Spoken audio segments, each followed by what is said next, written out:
दादरच्या छत्रपती शिवाजी महाराज मैदानातील लाल मातीच्या धुळीचा प्रश्न गेल्या कित्येक वर्षात सुटला नाहीये। दरवर्षी हिवाळा आला की या मैदानातील माती हवेत उडू लागते आणि त्याचा येथील रहिवाशांना सुद्धा त्रास होतो। मुंबई महापालिकेनं IIT मदत घ्यायचं ठरवलं, मात्र अद्यापही या धुळीच्या प्रश्नांबाबत काहीही तोडगा निघत नसल्यानं शिवाजी पार्क रहिवासी संघटना येणाऱ्या काळात आक्रमकतेची भूमिका घेणार का असा सवाल या निमित्तानं उपस्थित झालाय।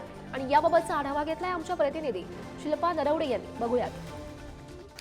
दादरच्या छत्रपती शिवाजी महाराज पार्कातील जे मैदान आहे त्या मैदानातील धुळीचा प्रश्न हा वर्षानुवर्ष समोर आलेला आहे, मात्र या प्रश्नावर काही तोडगा निघत नाही। कारण तुम्ही जर पाहिलं तर या मैदानातील जी माती आहे त्या मातीचा धुळीमध्ये अनेक वेळा रूपांतर होतं आणि ही धूळ नागरिकांना हानिकारक ठरत आहे। अनेक वेळा हे प्रदूषण वाढत चाललेलं आहे।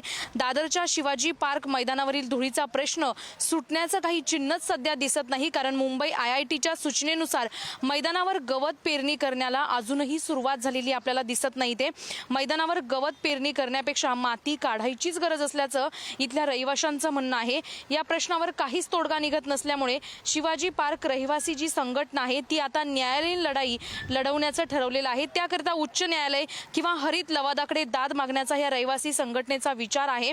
त्यामुळे येणाऱ्या काळामध्ये शिवाजी पार्कातील मैदानातील धुळीचा जो हा प्रश्न आहे तो कधी मार्गी लागणार आहे हे पाहणं महत्त्वाचं ठरेल। मात्र आता जी रहिवासी संघटना आहे ती देखील आक्रमक झालेली पाहायला मिळत आहे। मुंबई महानगरपालिकेने देखील याकडे दुर्लक्ष केल्याचं चित्र सध्या स्पष्ट झालंय, कारण अजूनही या मैदानामध्ये कुठेही गवत लावायला सुरुवात केलेली नाही।